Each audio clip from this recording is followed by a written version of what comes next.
लाडकी बहीण योजनेचा अपप्रचार होईल अशी विधानं करू नका। रवी राणासारखे आमदार ज्या प्रकारे भाष्य करतात ते चुकीचं। राणा आणि महेश शिंदेंच्या वक्तव्यानंतर मुख्यमंत्र्यांचा कॅबिनेट मंत्र्यांना दम।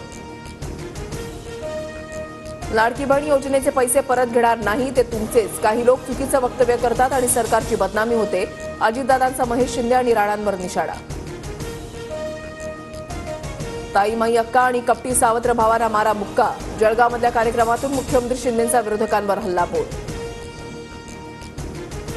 आता भाऊ ओवाळणी परत घेण्याचा दम देतोय, तू पैसे परत घेऊनच दाखव, मग बघते तुला। रवी राणा आणि महेश शिंदेंची ऑडिओ ऐकवत सुप्रिया सुळेंचा इशारा।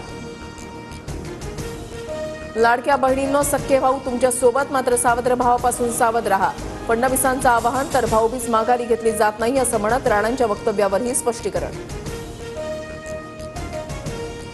पुणे जमीन अधिग्रहण प्रकरणामध्ये सुप्रीम कोर्टानं राज्य सरकारच्या वकिलांना धारेवर धरलं। योजनांसाठी पैसे मोबदला द्यायला का नाहीत?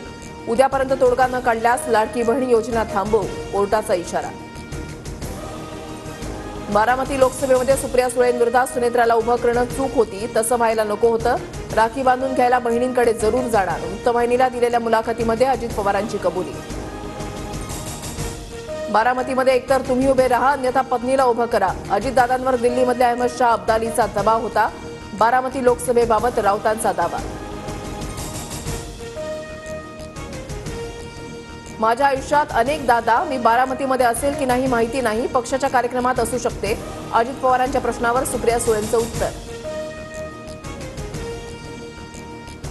विधानसभेला बारामतीमध्ये अजित पवार आणि युगेंद्र पवारांमध्ये लढत। निवडून येण्यास अजितदादांना कोणतीही अडचण येणार नाही, अनौपचारिक गप्पांमध्ये पार्थ पवारांचं वक्तव्य। 14 ऑगस्ट ते 20 ऑगस्ट पर्यंत मतदारसंघांचा डेटा घेऊन या, जरांगे पाटील यांचं मराठा कार्यकर्त्यांना आवाहन। जरांगेंकडून विधानसभा निवडणूक लढवणार असल्याचे स्पष्ट संकेत। भुजबळ जिल्ह्याला लागलेली 7.5, नाशिकमधल्या जागा येतात का बघ, येत्या निवडणुकीमध्ये तुझा करेक्ट कार्यक्रम करणार, नाशिकमधल्या रॅलीतून जरांगेंचा इशारा।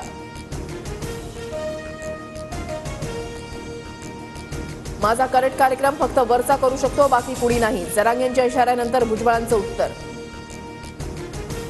सिन्नरमध्ये जरांगेंचा ताफा अडवण्याच्या प्रयत्नामध्ये असलेल्या समता परिषदेच्या महिला कार्यकर्त्या पोलिसांच्या ताब्यात।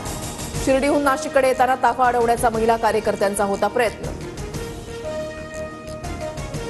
हिंदू मुलींच्या डोळ्यामध्ये अश्रू येऊ देऊ नका, अन्यथा अशा जिल्ह्यामध्ये बदली करू, बायकोचाही फोन येणार नाही। हिंदुत्ववादी सरकार असल्याचं म्हणत नितेश राणेंची पोलिसांना धमकी। नोव्हेंबरच्या दुसऱ्या आठवड्यामध्ये विधानसभा निवडणुकांची शक्यता, 15 नोव्हेंबरपर्यंत निकालाची शक्यता, सूत्रांची माहिती।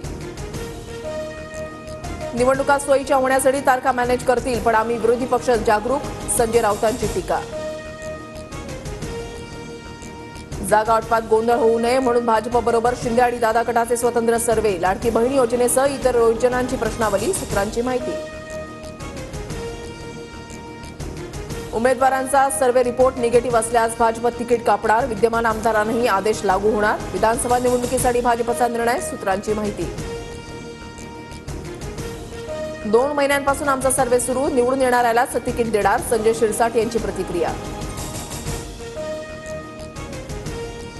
ज्येष्ठ गायिका अनुराधा पौडवालांना 2024चा गानसम्राज्ञी लता मंगेशकर पुरस्कार जाहीर। पंडित भीमसेन जोशी पुरस्कार आरती अंकलीकर टीकेकर यांना जाहीर। बांगलादेशातील अंतरिम सरकारचे प्रमुख मोहम्मद युनूस यांनी दिली ढाकेश्वरी मंदिराला भेट। अधिकार सर्वांसाठी, समान भेदभाव करू नका, कृपया आम्हाला मदत करा, हिंदू समुदायाबाबत युनूस यांचं मत।